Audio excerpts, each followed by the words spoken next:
गोरगरीब शेतकऱ्यांना युट्यूबच्या माध्यमातून P3च्या लाईव्हच्या माध्यमातून नाना, खरं तर नाना जेव्हा आम्ही आमच्या काकांना बोलत असतो, नाना नाना करत असतो, पप्पांचे जे आमचे भाऊ असतात त्यांना, खरं तर एक आमच्या या सातारा पश्चिम मराठा परिसरामध्ये एक नाना म्हणून काका, माझा MM नाना म्हणून मला भेटला. तसेच त्यांच्या माध्यमातून विजू भाऊ, त्याच्यानंतर विनोद दादा झाले, वाईचे महेश दादा झाले, तात्या झाले, त्याच्यानंतर माझा भाऊ ब्रह्मा पैलवान झाले.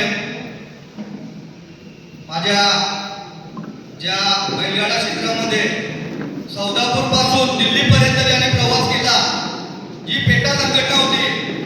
बैलगाडा संघटनेच्या विरोधात जे बैलगाडा क्षेत्र आपलं बंद पाडलं होतं, तसे माझे वडीलधारी इथे सगळ्यांच्या समोर आहेत. सौदापूरचे जे धनाजी तात्या, ज्या धनाजी तात्यांनी आपल्या स्वतःच्या चपला जिजवल्या बैलगाडा मालकांसाठी, शेतकऱ्यांसाठी. खूप लहान होतो मी, या मथुर मुले महादेवाच्या आशीर्वादाने जो नंदीमाळा मिळाला, त्या मथुरच्या आशीर्वादाने हा सगळा कुटुंब, इथे जमलेले सगळे बैलगाडा मालक, चालक, शर्यती शौकीन, शेतकरी वर्ग, युट्यूबर झाले. विकास दादा सारखे, वापस त्याच्यानंतर जे मोरे सरकार आहेत, यांच्या आवाजाने युट्यूबच्या माध्यमातून, सोशल मीडियाच्या माध्यमातून या अखंड महाराष्ट्रभर जी प्रसिद्धी झाली, त्या प्रसिद्धीचं कारण फक्त ना फक्त ही सोशल मीडिया. खरं बोलायला गेलो, आज मुंबईमधनं मला या कोरेगाव परिसरामध्ये जी आपली अन्यायविरोधातली मीटिंग झाली, त्या मीटिंगमध्ये कुठेतरी आम्हाला मुंबईचे प्रश्न घेऊन या सातारा परिसरामध्ये यावं लागलं. खरं तर आज जे बैलगाडा संघटनेचे आपले अध्यक्ष आहेत, अखिल भारतीय बैलगाडा संघटना, त्या संघटनेचे जे अध्यक्ष आहेत आज शिवाय आबा. खरं बोलायला गेलो तर शिवाय आबा समोर भरपूर सारे प्रश्न विचारायचे होते मला, पण शिवाय आबांच्या माध्यमातून विजू भाऊ आहेत, रोहित दादा आहेत. रोहित दादा, माझे काही प्रश्न आहेत या बैलगाडा मालकांकडून आलेले, अखंड महाराष्ट्रभर मला जो प्रेम दिलेला आहे, पश्चिम महाराष्ट्र असेल, या विदर्भ असेल, मराठवाडा असेल, नाशिक असेल, मुंबई असेल, प्रत्येक बैलगाडा मालकांच्या वेदना आहेत. त्या वेदना बोलायची, मला वेदनांच्या माध्यमातून फोनद्वारे मला जे काही गोष्टी माझ्या कानावर आल्या, मला सांगितल्या गेल्या का दादा आम्ही बैलगाडा मालक आहेत, गरीब शेतकरी आहे, गरीब बैलगाडा मालक आहेत. आम्ही हे प्रश्न जे कमिटीवर जे अध्यक्ष आहेत, सदस्य आहेत, जी कोर कमिटी आहे, त्यांच्याकडे आम्ही मांडू शकत नाही दादा, आमच्या वतीने तुम्ही मांडा. खरं बोलायला गेलो तर सॉरी, चुकून जे आपले माननीय श्री उदयनराजे भोसले, खरं तर त्यांचं नाव घेतल्याशिवाय हे दोन शब्द मला जी बोलायची संधी होती ती अपूर्ण राहिली असती. खरं तर त्यांच्या आशीर्वादाने पुन्हा चालू करतो मी. तर माझे काही प्रश्न आहेत. येणाऱ्या काळामध्ये नाशिकमध्ये जे काही घडामोडी घडल्या, अखंड महाराष्ट्रभर, देशभरात प्रत्येक गाडा मालकांना माहीत पडल्या, त्याच्यानंतर प्रत्येक जण हा डॉक्टर बाबासाहेब आंबेडकरांनी लिहिलेलं संविधान आहे, प्रत्येकाला आपल्या जे काही मत मांडायचे असतील ते मत मांडण्याची चान्स दिली जाते.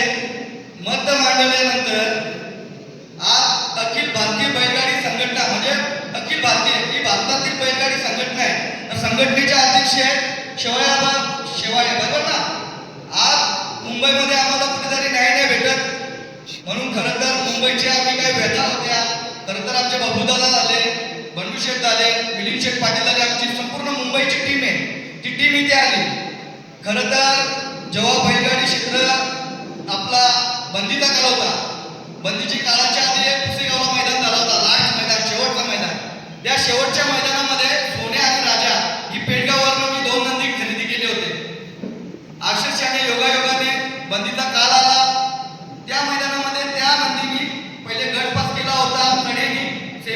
दिला होता कडेने आणि फायनलला मला लगेच झुंपण्याला भेटली गाडी आणि 4 नंबर झाला. त्याच्यानंतर मी ती गाडी खरेदी केली आणि काही काळामध्ये जो सोन्या मेन नंदी होता, जो दोन्ही साईड कडेने पळणारा, तो योगायोगाने वारला.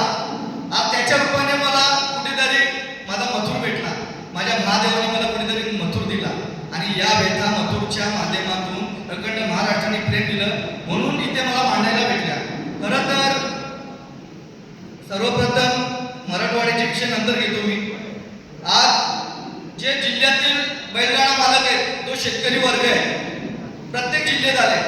प्रत्येक जिल्ह्यामध्ये खरं तर जिल्हास्तरीय पहिले स्पर्धा व्हायला पाहिजे.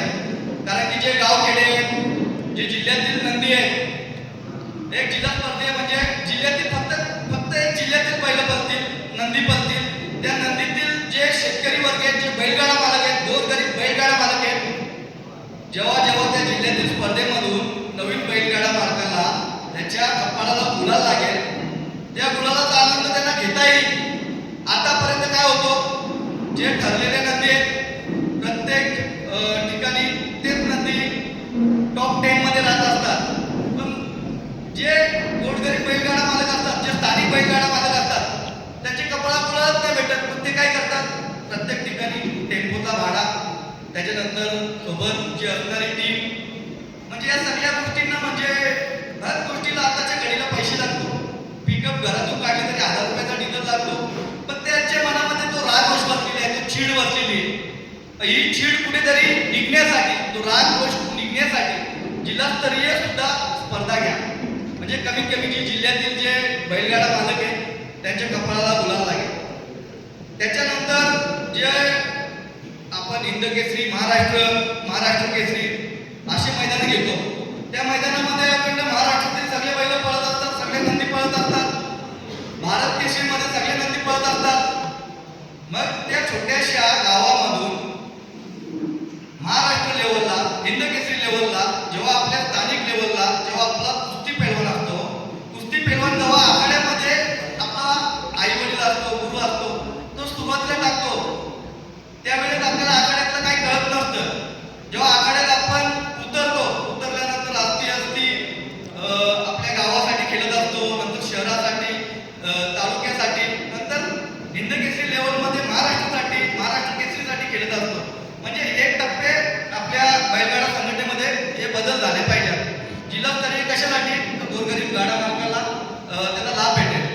दुसरी गोष्ट, आता सांगायला गेलो, नगरचे जे बोधगीदादा आहेत, धनाजी तात्या, आज तुमच्या खांद्याला खांदा लावून त्यांनी काम केलं ना, आहे का नाही? जेव्हा बैलगाडा क्षेत्र बंद होता, तात्या सौदापूरवरनं दिल्लीत यायचे, तसे ते बोधगीदादा होते, शिवाय आबा होते, हे सगळे एकत्र यांची टीम होती. ती टीम मिळून तिकडे दिल्लीत लढा ते द्यायला इथून जायचे.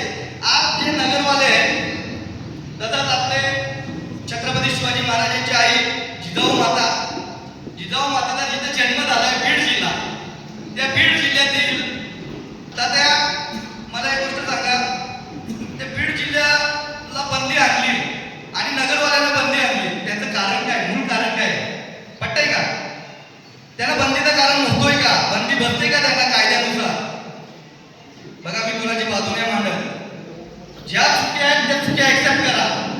या छत्रपती शिवाजी महाराजांनी अखंड महाराष्ट्रभर, देशभरात लढा दिला, सगळ्यांना आपला देश स्वातंत्र्य केला, आपल्या मायमाऊलींना वाचवलं, सगळ्या जाती जमाती सगळ्यांना एकत्र केलं ना. आज एखाद्या घरात असलेल्या व्यक्तीकडून जर ह्या जातीपातीमध्ये, शहरांमध्ये विभागणी होत असेल तर कुठेतरी थांबवण्याचं काम आपलं आहे ना.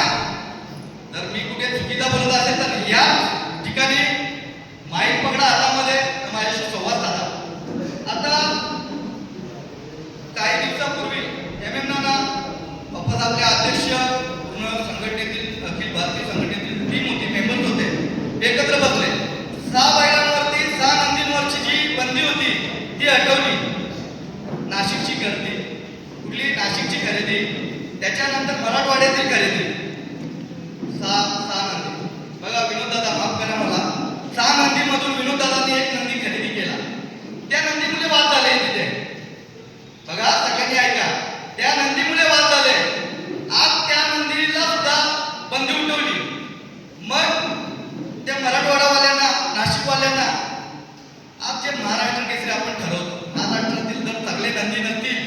कशाला महाराष्ट्रातील केसरी किताब संबोधला जाईल, कशावरून संबोधला जाईल?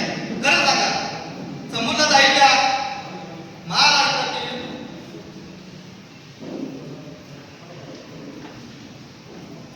खरं तर चुकून बीड निघलं.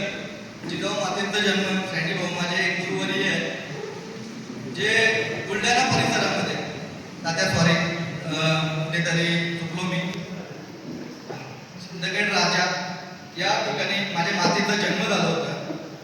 त्या परिसरामध्ये कोणत्याही प्रकारची त्या बैलगाडा मालकांची, गोरगरीब शेतकऱ्यांची कोणत्याही प्रकारची चूक नव्हती. इथे बैलगाडा मालक सगळेच आहेत. तात्या या सगळ्या सिनियर मंडळींचा मी आदर्श घेऊन बोलतोय. कुठे चुकत असं माझ्या हातात नाही केला, मी माणूस आहे, माणूस चुकतो. चुकल्यानंतर जो माफी मागतो, 2 पाऊल मागे येतो, त्याला बोलण्याचा हक्क असतो. तर काही ठिकाणी म्हणजे काहीतरी संघटनेच्या माध्यमातून शिवाय आबांच्या सोबत आम्ही त्यांचा आदर्श घेऊन नेहमी काम कार्यरत करत आलो. पण माझं मत असं आहे, जेव्हा बैलगाडा क्षेत्रामध्ये जेव्हा कुठेतरी गाड्या सामान उतरतात, कधीतरी अन्याय होतो, पण त्याच्यावरती जी संघटनेचे जे मेंबर्स आहेत ते प्रत्येक ठिकाणाहून आहेत. ऐकायला धनाजी तात्या आहेत, पुण्यामधून तात्या आहेत, वापस धनाजी तात्या आहेत, असे वापस रोहित दादा आहेत, आमचे विजू भाऊ आहेत, असे भरपूर सारे टीम आहेत. या सगळ्यांनी एकत्र येऊन कोणी एकाने डिसिजन नाही घ्यायला पाहिजे. म्हणजे एखादा व्यक्ती आता पेडगावला जावा, मग पळाला एक्सपायटेड काही नियम असतील, काही अटी ज्या अटी नियम होत्या त्याच्या मान्यतेनुसारच मी पळत आलो आतापर्यंत. कुठे चूक झाली असेल, चूक नंतर मी मान्य करून माझी चूक मी दुरुस्ती करत होतो, माफी मागत होतो. खरं तर कोणी एकाने डिसिजन नाही घेतला पाहिजे.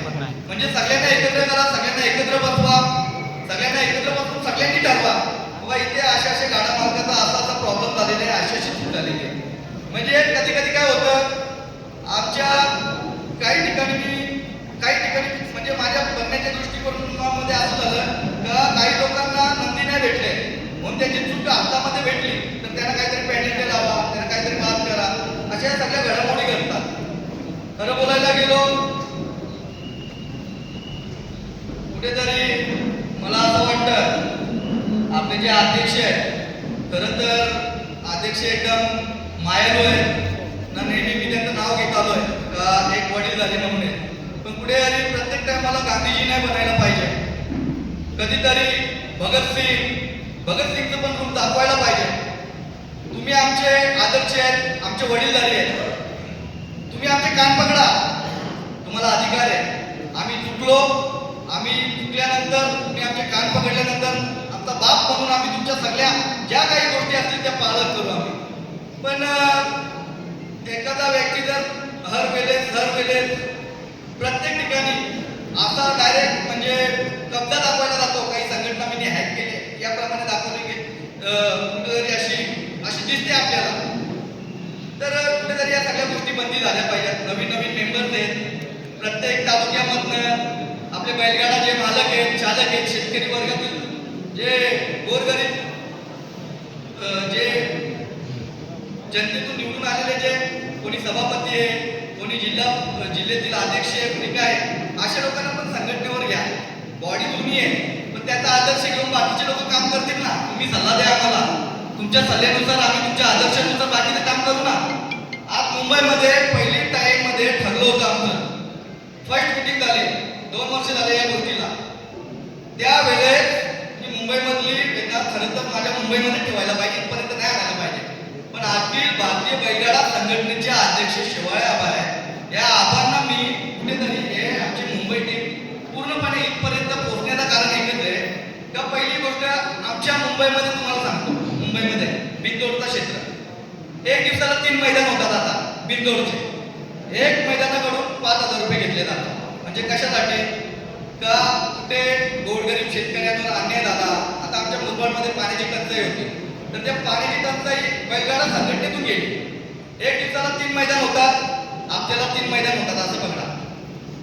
1 मैदानचे 15,000, 1 दिवसाला 3 मैदान होतात, 45,000 रुपये झाले 1 दिवसाचे. 3 मैदानाचे किती झाले? 45,000 प्रमाणे 3 मैदानाचे झाले किती? XYZ बरोबर आहे. 3 मैदानाचे पैसे आमचा म्हणणं असं आहे का आतापर्यंत आपण जे पूजा केली, शर्यती चालू झाल्यानंतर जे पैसे गोळा झाले, आम्हाला पैशाची 1 रुपयाशी घेणं देणं नाही, पण जे पैसे जमा झालेले आहेत ते बैलगाडा मालकाचे आहेत ना. बैलगाडा मालकाचे पैसे आहेत, त्याने 5-5 हजार रुपये जे जमा केले जातात ते बैलगाडांची अर्जित होते. त्या अर्जितमधनं जी कमिटी आहे, जे शर्यती ठेवतात त्यांच्याकडनं घेतले जातात, कमिटीमध्ये जमा होतात. मग आमचा मांडण्याचा अधिकार नाही आहे का विजू भाऊ? त्याच्यानंतर दरवर्षी कोर कमिटी वेगळी नियमाची, म्हणजे जे पदाधिकारी आहेत त्यांनी खूप काम चांगला केलेलं आहे का? मग कुठेतरी नवीन लोकांना चान्स भेटली पाहिजे तुमच्या आदर्शांना खाली. मग 1 वर्ष 2 वर्ष झाला, 1 वर्ष कुठेतरी काहीतरी घडामोडी झाल्या, त्याच्यामुळे नाही झाल्या. मग दुसऱ्या वर्षाला जेव्हा आम्ही आवाज उठवतो, जेव्हा आमच्या वेदना तुमच्याकडे मांडतो, मग तुम्हाला राग नाही आला पाहिजे ना. तुम्ही डायरेक्ट फोन केला पाहिजे, हे राहुल पाटील कुठे मिटिंग लावायची नाही, तुमच्या माध्यमातून मी बोलतो तसं तुम्ही बोलायला पाहिजे. तू या मिटिंगला सगळ्यांना आम्ही बोलवतो, तुला हिसाब किताब देतो, तुला ज्यांना बैलगाडा मालकांना पाहिजे त्यांना हिसाब देतो, त्यांना नवीन पंच कमिटी स्थापना करायची आहे, नवीन जे मेंबर्स आहेत ते मेंबर्स लोकांना आपण घेऊन काम करू. या सगळ्या गोष्टी झाल्या पाहिजेत ना. हे लोक व्हॉट्सअप एक ग्रुप आहे आमचा बैलगाडा संघटनेचा, त्याच्यामध्ये काय टाकतात, किंग टाकतात, म्हणजे आमच्या आपसीमध्ये वाद होते, वाद आता मिटलेले आहेत. त्याच्यामध्ये त्या वादामध्ये काय करतात का आमचा वाद गेला तरी लोकांना भावूक करतात, कुठेतरी संभ्रम निर्माण करतात. पण खरं तर सच्चाईची बाजू जर जेव्हा जो सच्चाईने वागतो ना त्याची बाजू ठाम राहते. आणि ते जी जनता आहे आजकाल कलियुग आहे, या कलियुगामध्ये सगळ्यात कळतं कोण काय आहे काय नाही आहे. त्याच्यामुळे हे सगळ्या ज्या आपल्याकडे आमच्या मुंबईच्या बैलगाडा मार्गाकडनं ज्या 2 गोष्टी होत्या, 2च आमचे कारण होते ते तुमच्याकडे मांडले. ते आमच्या नितीन आबा शिवाळ्याकडे आमचे आदरणीय त्यांच्याकडे पोहोचले पाहिजेत ना. आम्हाला मुंबईकरांना न्याय भेटला पाहिजे. कुठेतरी भांडण टंटा नको, वादावाद नको. या बैलगाडा क्षेत्राला जेव्हा विजू भाऊ, संदीपाई माळी असतील, फडके शेठ असतील, मी असेल, जेव्हा पडळकर साहेबांनी अड्डा ठेवला होता तेव्हा अड्डा अशा करिता ठेवला होता शर्यती क्षेत्र आपला चालू व्हावा. त्यावेळेस आम्हाला तिघांना पण पोलीसवाल्यांनी आम्हाला त्या पिंजऱ्यामध्ये टाकला होता. विजू भाऊ तुम्ही साक्षीदार आहे, मुंबईमध्ये जिथे जिथे मिटिंगी झाल्या मला बोलण्याचा अधिकार काय की आज तुमच्याकडे मांडतो. प्रत्येक ठिकाणी प्रत्येक वेळेची जिथे मीटिंग होती त्या टायमाला यांच्या खांद्याला खांदा लावून मी सगळ्यांच्या सोबत उपस्थित होतो.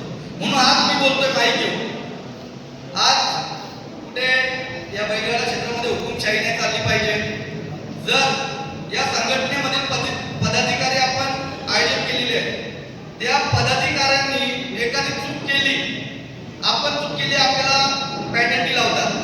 मग त्या संघटनेतील पदाधिकारी कोणी असेल मग त्याचं काय केलं पाहिजे, आपण संघटनेतून काढलं पाहिजे ना त्याला. एखादा व्यक्ती संघटनेमधला चुकला तर त्याची चूक या बैलगाडा मालकांनी दाखवून दिली, त्याचं काय करायचं? त्याच्यावर पण नियम अटी सेम झाले पाहिजेत ना. त्या मग या सगळ्या गोष्टी बैलगाडा क्षेत्रातून समन्वय ठेवा. आम्हाला नको अध्यक्षपद, नको सदस्यपद, आम्हाला कोणत्याही प्रकारचे आमिष नाही विजू भाऊ. खाली एकच का महाराष्ट्राने प्रेम दिलं म्हणून इथे बोलायची चान्स भेटते. जेव्हा आम्ही मराठवाड्याबद्दल बोललो तेव्हा काही लोकांनी खूप टीका टिप्पण्या केल्या. कुठला तरी नसलो तरी माझा मित्र परिवार आहे, माझे जवळचे लोक सुद्धा त्याच्यावर खूप काही गोष्टी बोलत होत्या. आज आपल्याला संविधानामध्ये हक्क दिलेला आहे ना, प्रत्येकाच्या वेदना मांडू शकतं. कुठपर्यंत जर योग्य असणार तर न्यायाधीश ठरवणार. आमचा न्यायाधीश आहे शेवया आबा ठरवणार का चूक कशी सुधारून घ्यायची, या ज्या चुका झालेल्या आहेत ते तुमच्याकडे मांडल्यानंतर कशा दुरुस्त करायच्या. आम्हाला तुमच्याकडनं अपेक्षित म्हणून मी इथपर्यंत आलोय. आज जर एम नानांनी, विनोद दादांनी, ब्रह्मा पैलवान असतील, विजू भाऊ असतील, यांनी जर पुढाकार घेतला नसता तर आज हे महाराष्ट्रामधील बैलगाडा मालक सगळे एकत्र आले नसते. खरं तर अभिमान वाटतं का तुम्ही सगळे इथे आले, 2 शब्द बोलायची चान्स भेटली. आणि जेवढं बोलू तेवढं कमीच आहे. खरं बोलायला गेलो तर जेवणाची वेळ सुद्धा आलेली आहे. संघटनेच्या माध्यमातून जेवणाची सुद्धा सुविधा ठेवलेली आहे. खरं तर काय चुकलं असेल माफ करा. कोणाला अजून सुद्धा ज्या अन्याय विरुद्ध मेळावा, या मेळाव्या मध्ये कोणाचा अजून सुद्धा काय जेवढ्या लोकांनी आता समस्या मांडल्या त्या समस्यांवर विजूभाऊंनी प्रत्येक समस्या लिहून घेतल्या. तर अजून पण कोणाला काय बोलायचं असेल, काय व्यथा मांडायच्या असतील मांडू शकतात. कुठे चुकलो असेल मला माफ करा. जय हिंद, जय महाराष्ट्र, जय श्रीराम.